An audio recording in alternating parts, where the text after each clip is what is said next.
شیخ عبد القادر جیلانی کے پاس ایک اور آتا ہے، حضرت میں نے بھانگ چرس فیم کا کاروبار شروع کیا، تویز لکھ دے۔ جیسے آج کل بھی تویزوں کا رواج ہے نا۔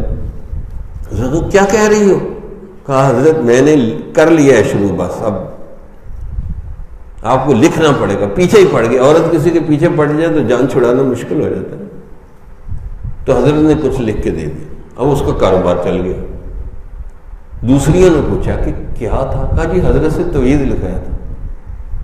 تو کہا کھول کے تو دیکھو تویز میں کیا لکھا۔ تو تویز میں لکھا ہوا تھا، جہاں اے بغداد والوں، بھنگ چرس فیم حرام ہے، اس کا پینا کھانا حرام ہے، لیکن اگر تم نے گند کھانا ہی ہے تو اس عورت کا کھا لینا۔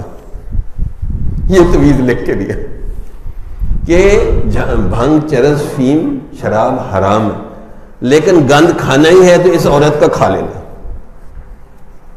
اسی لیے میں کہتا ہوں کہ اگر تم فلمیں دیکھنی ہیں، ڈرامے دیکھنے ہی ہیں تو مسلمانوں کے دیکھ لیں، تو گناہ گاروں کے دیکھو گے تمہارا دل گناہ گار ہوگا، اگر کافروں کو دیکھو گے تو دل کافر ہو جائے گا۔